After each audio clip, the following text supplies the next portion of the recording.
আসসালামু আলাইকুম ওয়া রাহমাতুল্লাহি ওয়া বারাকাতুহু। সবাইকে ভিলেজ ম্যানের পক্ষ থেকে শুভেচ্ছা ও অভিনন্দন।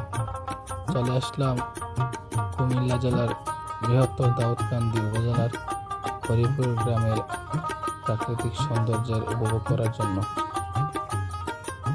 প্রাকৃতিক সৌন্দর্য ও খেটে খাওয়া মানুষ, এই দুটি বিষয় যেন একে অপরের পরিপূরক। বাংলার গ্রাম গঞ্জ, নদী নালা, মাঠ ঘাট, সবুজ ধান ক্ষেত আর নীল আকাশের নিচে ছড়িয়ে আছে এক অপার সৌন্দর্য। সকালে সূর্যোদয়ের আলো যখন নদীর জলে পড়ে, ঝলমল করে, পাখির ডাকে ঘুম ভাঙে, তখন প্রকৃতি যেন এক নতুন জীবন নিয়ে জেগে ওঠে। এমন প্রাকৃতিক সৌন্দর্য শুধু চোখে দেখা নয়, এটি আত্মারও খোরাক হয়ে ওঠে। এই সৌন্দর্যের মাঝেই বসবাস করে বাংলাদেশের খেটে খাওয়া মানুষ।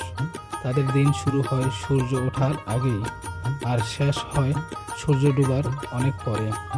কৃষক, জেলে, নির্মাণ শ্রমিক, রিক্সা চালক, তাদের পরিশ্রমে চলে আমাদের সমাজ ও অর্থনীতি। তারা হয়তো বড় কোনো স্বপ্ন দেখতে পারে না, কিন্তু তাদের ঘামে গড়ে ওঠা মানুষের স্বপ্নের বাস্তবতা। নদী ও কৃষি জমি বাংলার প্রাণের দুই গুরুত্বপূর্ণ অংশ। বাংলাদেশের অধিকাংশ মানুষ কৃষিজীবী, আর এই কৃষির মূল নির্ভরশীলতা হল নদী। নদীর জল সেচের ব্যবস্থা করে, মাটি করে তোলে উর্বর, আর প্রতি বর্ষায় পলি মাটি এনে জমিতে দেয় নতুন জীবন। নদী যেখানে আছে সেখানে সবুজ শস্যের সমারোহ দেখা যায়। ধান, পাট, সবজি, গম সবই ফলে নদীর আশীর্বাদে।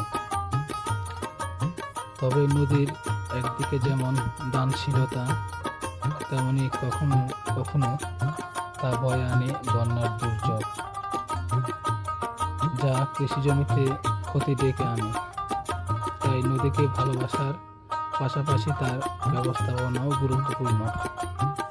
নদী ও কৃষি জমি একে অপরের সঙ্গে অঙ্গাঙ্গিভাবে জড়িত। নদী ছাড়া কৃষি কল্পনা করা যায় না, আর কৃষি ছাড়া নদীর পাশে গড়ে ওঠা মানুষের জীবন অসম্পূর্ণ।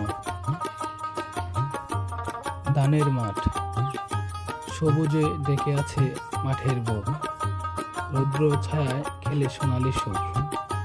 ধানের শীষে হেলে পড়ে বাতাস, গন্ধে ভরে ওঠে গ্রামের পাশ। কৃষকের ঘামে ভেজা ভোর, সোনার ফসল তার প্রাণের জল। আকাশ ছুতে চায় প্রতিটি কান, বৃষ্টির গানে মেখে ওঠে ধান। ধানের মাঠে স্নিগ্ধ সকাল, পাখির কলরব, হৃদয়ের জল্পনা কাল, মাটির টানে শিকড়ের গান। এই মাঠেই থাকা বাংলার প্রাণ। সবাই ভালো থাকবেন, সুস্থ থাকবেন, সবার জন্য শুভকামনা রইল। আসসালামু আলাইকুম ওয়া রাহমাতুল্লাহি ওয়া বারাকাতুহু। আবার দেখা হবে।